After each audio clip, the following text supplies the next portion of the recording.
소비 둔화가 생길 수 있다는 우려감 때문에 빠져버렸어요. 그러면 당연히 금리에 대해서 중요한 잣대로 사용됐던 것이 에너지인데 에너지의 가격이 빠졌다? 주가 당연히 높아졌다 보십니다. 그래서 지금 제가 말씀드린 것은 유가는 골드도 주가는 가 기본적인 틀이에요.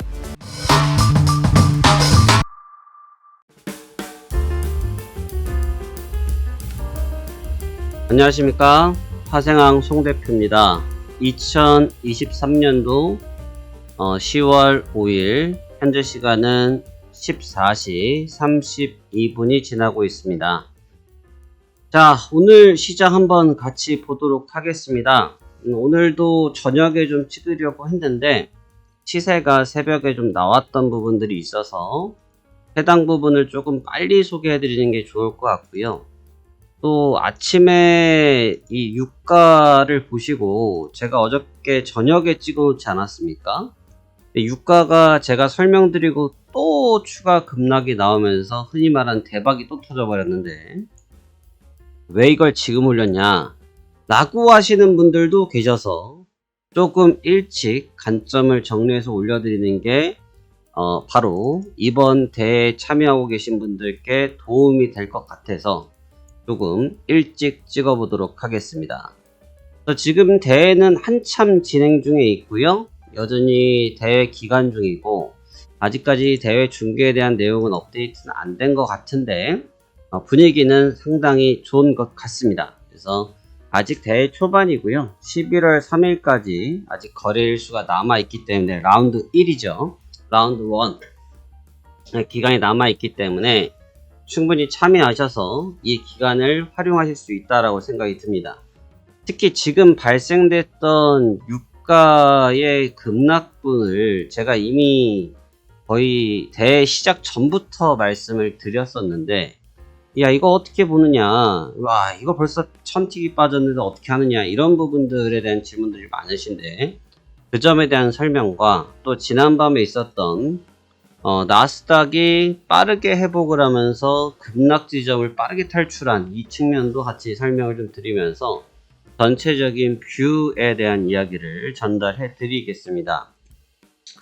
자, 이 영상은 이베스트 투자증권, 바로 대한민국 대 대만의 국가대항전 해외선물 실전투자대회에 대한 대리뷰 부분이고, 또 대회에 참가하신 분들께서 해당 시황을 통해서 조금이나마 실전 투자에서 도움이 되신다고 하면 더할 나위 없는 영광이라고 생각이 듭니다. 자, 그렇다면 바로 시장 보도록 하겠습니다. 일단 나스닥에 대한 이야기를 좀 드려야 될 것 같은데요. 일단 나스닥은 지난밤에 급등을 했습니다. 급등을 했고 사실 어제 주간부터 이어졌던 그 반등세가 끝까지 멈추지 않았고요. 새벽까지 반등폭이 계속 올라오면서 결국은 상승 마감을 했습니다. 굉장히 중요했던 구간이었어요. 굉장히 중요했던 구간이었고 이 상승이 얼마나 중요했냐면 이 좌측 측면에서 뜬금없이 국채와 달러화에 대한 푸시가 크게 나타나면서 시장이 갑자기 급락을 맞았었거든요. 근데 이게 하루에 급락이 이루어졌고 하루 만에 또 반등이 이루어진 건데 만약에 이번에 무너졌던 것이 좀 길어졌다라고 하면 분위기가 전환하기엔 굉장히 어려울 수 있다고 생각이 듭니다. 왜냐하면 심리적 패닉이 와버리거든요. 가격적 패닉이 아니라 심리적 패닉이 오면서 연준에 대한 금리 인상이 실질적으로 현재 진행된 부분은 아무것도 없지만 투자들은 겁을 내고 있는 상태이고 그 겁을 내고 있는 측면들이 가격에 반영되기 시작하고 그렇다고 하면 매도가 매도를 부르는 흔히 말하는 투매죠. 투매가 연출되는 그런 상황이 나올 수 있습니다. 그래서 지금 이것을 어저께 주간부터 해서 야간까지 회복을 했던 부분은 굉장히 긍정적인 측면으로 볼 수 있고 제가 어제도 말씀드렸다시피 유가는 매도가 유리하고 지수는 매수가 유리하다, 상승 쪽이 유리하다라고 좀 보고 있다, 이런 의견을 드렸는데 아직 그 시선은 유효할 것으로 보여집니다. 근데 지금 달러와 이 부분은 제가 어제도 설명을 드렸지만 꼭 달러와 10년물 국채 때문이라고 보기보다는 그것을 받아들이는 자세라고 말씀을 드렸죠. 최근에 뭐 달러나 신용물 국채나 이런 부분들이 주가의 그 흐름이 어제 그제 하루만 그랬던 것이 아니라 계속 장기적이었다는 것이죠. 근데 재료가 없었던 상황이었고 또 경제지표에서의 하나의 영향을 받으면서 그것이 충격으로 전환됐던 것뿐이지 실질적인 주가의 분위기나 상황이 크게 나쁘진 않았단 말이죠. 그래서 크게 나쁘지 않았다. 다시 얘기하면 나쁜 상황이 아니다라고 보시면 되는데 어제 회복이 이루어지면서 시장은 다시 한번 돌파구를 찾고 있다 볼 수 있어요.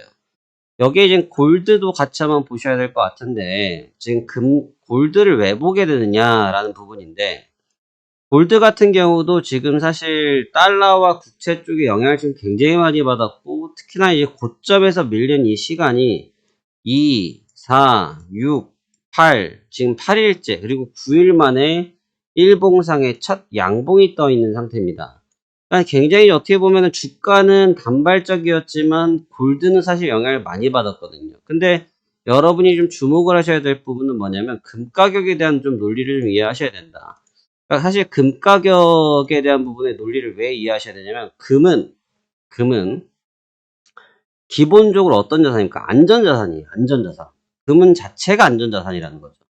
근데 금은 안전자산이고 지수나 이런 부분들은 어떻게 보면 위험자산에 포함된다고 볼 수 있는데 사실 같은 상품이라 그게 좀 무의미한 이야기일 수가 있죠. 근데 여기서 좀 주목을 해야 될 부분은 뭐냐면 원래 정통적인 그림을 좀 설명드릴게요. 정통적으로 좀 보신다고 하면 나스닥의 월봉과 골드의 월봉을 같이 비교해서 봅시다.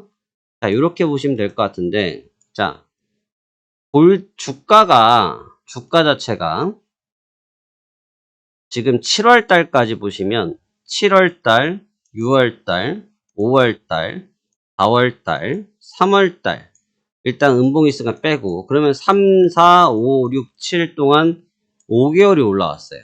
자 그러면 보시면 얘는 5월이죠. 5, 6, 7, 4, 3이에요. 그러니까 이 구간은 주가와 동조를 했고 이 구간부터는 주가와 동조를 하지 않고 반대 방향으로 갔단 말이죠. 이해되시죠? 근데 금은 원래 기본적인 틀 자체가 주가와 좀 반대적인 성향이 있어요. 경향이 있어요. 반대적인 경향. 이거를 혹시 분봉 데이터로 맞추고 보시는 분들이 간혹 계신데 분봉 데이터로 보시면 전혀 달라라 이야기가 됩니다. 시세라는 게 워낙 크기 때문에 큰 의미는 없고요. 이 트렌드를 보셔야 되는데 금 가격 자체가 물론 달러화의 영향을 받고 국채화의 영향을 받지만 가장 기본적인 메커니즘은 안전자산이란 말이에요. 그러니까 지금 보시면 얘가 5월달에 고점을 찍지 않습니까? 5월달에 고점을 찍으니까 자 나스닥 봐보세요. 3, 4, 5인데 여기에 저점 라인을 보시면 같은 자리에 묶여 있었죠. 이렇게. 근데 얘가 고점을 찍은 뒤에 빠지니까 어떻게 돼요? 슈팅이 걸리면서 날아갔죠. 3개월 동안 날아갔단 말이에요. 이런 식으로 금 가격과 주가는 원래 좀 반대적인 경향이 있어요. 기본적인 틀 자체가 그렇다는 거예요. 자, 그러면 지금 여기서 나타나고 있는 이 3음봉에 대한 의미는 뭘 것이냐. 시세가 지금 이 3개월의 차이가 나타나면서 나타난 것처럼 얘가 지금 3음봉이 있던데 얘가 지금 3음봉인 상태란 말이죠. 그러니까 금은 지금 가격 자체가 계속 드랍되고 있어요. 근데 사실 금은 또 다른 개념을 좀 보긴 봐야 되지만 워낙 역사적 신고가를 갔던 부분을 보긴 봐야겠지만 최근에 금 가격이 좋지 않다라는 부분은 어떻게 보면 위험자산 쪽으로의 시세가 더 집약될 확률이 높아지고 있다라고 해석할 수 있어요. 오케이? 위험자산 쪽으로 자산이 올라갈 수 있다고 볼 수 있는 거죠. 그러면 지금 전략적으로 놓고 본다고 하면 제가 유가는 매도가 유리하다고 말씀드렸죠. 그다음에 주가는 상승이 유리하다고 말씀드렸죠. 그럼 기본적인 골드의 메커니즘은 하락이 유리한 거예요. 메커니즘 자체가. 근데 여기서 다시 일봉으로 좀 그림을 바꿔서 보시면 일봉으로 그림을 바꿔서 봅시다. 자, 그럼 그 논리로 놓고 봤을 때 지금 여기서 8음봉, 8일째 조정을 받고 있는데 얘가 지금 어떤 반응을 했느냐? 얘는 박스였단 말이죠. 얘는 박스였다는 얘기예요. 근데 유가는 또 어떻게 됐어요? 유가도 가격 시세 변화가 나타났죠. 유가도 시세 변화가 나타났어요. 그럼 지금 누구만 어떤 애만 방향성이 안 나온 거예요? 주가만 방향성이 아직 안 나온 거죠. 그러니까 주가도 이제는 방향성이 나올 시기가 임박했다라고 봐야 되고, 제가 단순하게 주가가 많이 빠졌으니까 올라야 된다는 논리가 아니고, 지금 비교해드린 것처럼 일단은 안전자산 쪽에 가격이 빠지면, 물론 달러화와 채권 때문에 더 많이 빠진 게 분명히 있어요. 있지만 그렇다고 하더라도 주가는 반대적인 경향이 있기 때문에 상승을 하는 게 맞다고 보는 거죠. 그리고 유가 같은 경우도 어떻게 맞췄느냐가 아니고, 여러분, 유가 같은 경우도 논리가 아주 간결합니다. 그리고 주가가 지금 오를 수 있는 이유가 간결하다고 볼 수 있는데, 왜 그러냐 하면 지난번에 파월 연준 의장께서 금리 인상을 하시면서 하신 얘기가 있어요. 파월 연준 의장이 금리 인상을 하면서 하신 말씀이 있다. 무슨 말씀을 하셨어요? 무슨 말씀? 지금 이 현재 이루어지고 있는 고유가에 대해서 굉장히 조심해야 된다라고 말을 했어요. 왜냐하면 고유가로 인해서 다른 물품들에 대한 가격도 상승하면서 인플레이션이 나타날 수 있다라는 형의 멘트를 하셨죠. 그래서 우리는 금리를 올릴 수도 있다라는 표현을 같이 섞어서 했습니다. 근데 지금 주가를 생각해 보세요.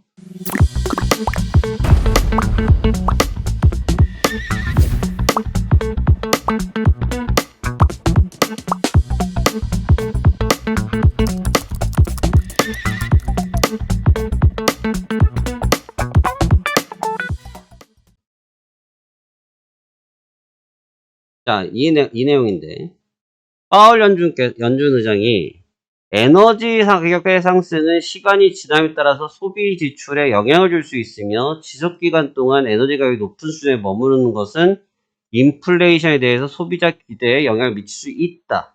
문제는 높은 가격이 언제까지 지속될 것인지. 이게 9월 21일 금리 발표하면서의 이슈였거든요. 근데 그 뒤에도 오히려 파월 연준 의장이 말씀하시니까 그래 니는 말해라 난 모르겠다 하고 날아가 버렸어요. 근데 그리고 나서 결국은 급락으로 바로 되받아 버렸는데, 지금 여기에서 해석을 다시 해보자고요. 유가가 비싸기 때문에, 에너지 가격이 비싸기 때문에 인플레이션이 생길 수 있고, 인플레이션이 오기 때문에 우리는 금리 인상을 할 수밖에 없고, 금리 인상을 하면서 경기를 조정해야 된다라는 표현을 했는데, 지금 유가가 빠져버렸잖아요. 유가가 빠져버렸죠. 왜? 소비 둔화가 생길 수 있다는 우려감 때문에 빠져버렸어요. 그러면 당연히 금리에 대해서 중요한 잣대로 사용됐던 것이 에너지인데, 에너지의 가격이 빠졌다? 그러면 에너지가 상승할 수 있는 가치가 높아졌다고 볼 수 있겠죠. 주가가 상승할 수 있는 방향이 높아졌다고 볼 수 있는 거예요. 그래서 지금 제가 말씀드린 것은 유가는 매도요, 골드도 하락이요, 주가는 상승이요가 기본적인 틀이에요. 물론 실전 트레이딩에서는 이것을 전부 이렇게만 가지고 매매를 할 수 없어요. 왜냐하면 변동성이라는 게 분명히 존재하고, 이 상품의 변동성을 우리가 예를 들어 가지고 보통 분들이, 일반적인 투자분들이 이렇게 사가지고 이렇게 한 달을 들고 있거나 이렇게 사가지고 이렇게 한 달을 들고 있거나 이거 못 하시거든요. 5일만 들고 있어도 뭐 거의 지진 나시니까 사실 그게 굉장히 어려운 논리라는 거죠. 그래서 제가 드리는 얘기가, 실전적인 가이던스에서는 좀 매매 가이드에서는 밀릴 수 있어요. 하지만 제가 이 얘기를 왜 해드리냐? 야, 매매에도 필요도 없는 실전 매매에 대한 내용. 아니, 지금 이베스트 투자증권에서 지금 실전 투자 대회 하고 있어. 내가 진짜 뼈 빠지게 하고 있는데, 지금 죽기 살기로 대회에 참가하고 있는데, 내가 이 대회에서 어떻게든 승부를 봐야 되는데, 라고 하고 계신 분들께서 제 얘기를 들으면 웃으실 거란 말이죠. 왜 웃어요? 야, 이 기간 동안 지금 네가 한 얘기를 하면 지금 이게 뭐 한 2주, 3주인데, 2주, 3주 뒤에 있을 얘기를 백날 해봐야 지금 대회가 내일 아침이면 끝날 텐데 이걸 어떻게 하려고 그러냐. 라고 하실 수 있다는 거죠. 그런데 이 부분을 알아야 될 이유는 뭐냐면, 어제 같은 상황이거든요. 어제 같은 상황도 마찬가지인데, 나스닥이든 다우든 지수 쪽은 상승이라고 외치니까 미쳤다 그러죠. 이거 상승합니다라고 어제 제가 14,880까지 갑니다라고 말씀드렸거든요. 정확하게 노다를 어저께 했었는데 올라갑니다 하니까 이거 뭔 소리야 하고 하신단 말이죠. 야 지금 국채가 이러고 달러가 이런데 세상 사람들이 다 그러는데 왜 이렇게 간다고 말을 하냐 라고 하신단 말이죠. 근데 결과는 어떻게 됐습니까? 올라왔죠. 유가 어떻게 됐습니까? 결국은 급락했죠. 기본적인 메커니즘 틀이 있기 때문에 그 틀 안에서 벗어나지 않았다는 거죠. 그러니까 단발적인 내용 때문에 분명히 내가 예상하지 못했던 흐름들. 어제도 제가 말씀드렸죠. 올라가는 거 반을 맞았는데 또 반대로 내려왔기 때문에 반은 맞고 또 반은 틀렸다. 근데 이 틀렸을 때 어떻게 할 거냐 이거죠. 내가 틀렸으니까 빨리 뷰를 바꿔가지고 빨리 방향 전환해서 내려가야 됩니까? 그건 아니라는 거죠. 왜냐하면 뉴스에 대한 내용이 단발적일 수 있고 장기적일 수 있거든요. 근데 지금 나오고 있는 내용 중에 다 단발 성향이 강해요. 왜? 실질적인 결정이 이루어진 게 아무것도 없기 때문이죠. 그냥 언론 플레이, 내용적인 플레이일 뿐이지 실제로 이루어진 건 하나도 없어요. 금리 인상 변화 하나도 없어요. 금리 변동 아무런 변동이 없어요. 그냥 거기에 대한 느낌, 발언 이런 측면들의 영향을 받고 있는 거지 변질된 건 한 개도 없다는 거죠. 그러니까 하나도 변질되지 않았기 때문에 당연히 변질된 게 없으면 원위치로 갈 수밖에 없는 거죠. 원위치로 갈 수밖에 없는. 그러니까 회기에 대한 부분을 보는 거라는 거예요. 여러분 매운 떡볶이 드셔봤어요? 제가 요즘 막 더워하면서 열나 그러면서 매운 떡볶이 한 접시 먹었어요. 그거 다 먹고 나니까 뭐 먹어? 속 아파. 우유 한 잔 먹는 거 아닙니까? 거기다 대고 떡볶이 매운 거 먹고 속 아파하고 있는데 거기다가 매운 짬뽕을 드시는 분이 계실까요? 그건 아마 유튜브 먹방 하시는 분들을 제외하고는 일반인 분들은 못 하실 거라는 거죠. 그러니까 시장도 마찬가지라는 거예요. 본질로 돌아갈 수밖에 없어요. 근데 못 믿죠. 근데 방금 설명드렸던 그런 기조적인 메커니즘적인 측면을 고려를 해서 본다고 하면 지금 바라보는 뷰 자체도 특별히 나쁘다 볼 수 없어요. 그래서 지금 이거를 처음부터 계속 기다리셨던 분들 매도를 좀 모으는 게 좋다라는 말씀드렸는데 아마 어제 정도의 하락에서는 아마 물량들을 많이 정리하셨을지 않을까라고 추정하고 있는데 추가적인 하락은 있겠지만 원샷으로 한 번 더 가기는 조금은 부대낌이 있다 라고 보고 있고 완전히 V자로 돌아가는 그림보다는 다시 한번 하락 조정 체크하는 이런 느낌이 더 강력할 것 같고요. 골드는 일단 1차적인 브레이킹이 걸린 타임이지만 반등 노리다가 주가가 여기서 박스가 뚫리면서 예를 들어서 슈팅이 걸리거나 아니면 언더 슈팅이 걸렸거나 이런 과정에서 골드의 가격이 급심하게 변할 수 있기 때문에 금에 대해서는 지금은 섣불리 덤빌 때가 아니에요. 이미 시세가 많이 뽑혀버렸어요. 그래서 대회 승부처는 지금 지수 쪽에서 많이 날 것 같고요. 뭐 유가도 그렇고 주가도 그렇고 아마 변동성에 대한 싸움은 주가를 시작점으로 해서 아마 승패가 결정나지 않을 거라 생각이 듭니다. 그래서 오늘 저녁이 상당히 중요할 것 같고요. 오늘 저녁이 상당히 중요할 것 같고 오늘 이후 구간에서 어떻게 방향성을 만들어 가는지 그리고 오늘 추가적인 상승이 성공한다고 하면 제 생각에는 박스를 상향 돌파할 시도를 할 확률이 아주 높다라고 보고 있기 때문에 그때 나타나는 유가와 골드의 방향성에 따라서 변칙적인 매매 흐름이 나타날 수 있어요. 그래서 골드와 유가는 먼저 주가의 흐름을 먼저 확인을 해라. 그래서 제가 지금 토탈 3개인데 주가 중에 나스닥, 그 다음에 금, 그 다음에 유가란 말이죠. 이 3가지를 놓고 봤을 때 이미 승부처들이 한 번씩 골드도 나왔고 유가도 나왔단 말이에요. 그럼 남은 건 주가밖에 없죠. 그러니까 주가를 먼저 마지막으로 확인을 하고 그 다음에 액션을 결정해야 된다. 이게 이번 전략의 핵심이 되리라 생각이 듭니다. 우리가 매매를 하다 보면 내가 알지 못한 길로 빠지는 경우도 있고요. 또 내가 생각한 것보다 그 이상의 흐름이 나타날 수 있습니다. 하지만 매매라는 것은 저나 여러분이나 세상 누가 될지라도 절대적으로 다 알 수는 없어요. 모든 거를 안다라고 하는 건 거짓말이고 사기입니다.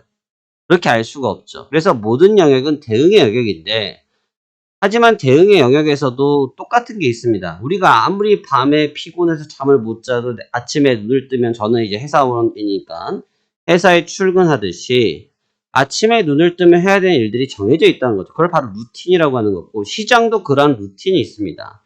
예상치 못했던 이슈에 변화가 생겨서 흐름이 나타날 수 있겠지만 결국은 그 루틴에 의해서 돌아오는 현상들, 그리고 루틴이 마무리됐을 때는 어떤 결과물이 도출되어지면서 그 결과물을 평가받는 과정들이 나타나기 때문에 그 측면을 기억하시면서 이번 대회에 임하시는 게 좋을 것 같고요.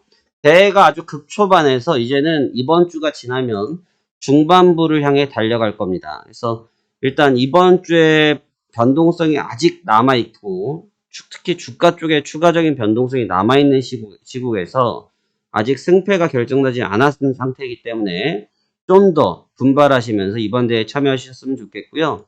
지금이라도 아마 참가 신청이 되는 걸로 알고 있습니다. 오히려 지금까지 참가 안 하셨던 분들도 뒤늦게라도 참가하신다고 하면 아마 좋은 결과를 뽑을 수 있는, 특히나 뭐 적중률이라든지 이런 것들은 횟수가, 사실 적중이라는 게 횟수가 많아지면 적중이 떨어질 수밖에 없거든요. 오히려 유리할 수도 있지 않을까라는 생각이 좀 듭니다. 그래서 그런 측면들을 같이 잘 활용하시면서 이번 대회에 참가하시면 되겠습니다. 자, 오늘도 아마 어제와 같이 야간의 변동성이 좀 확대될 것으로 보여지고요.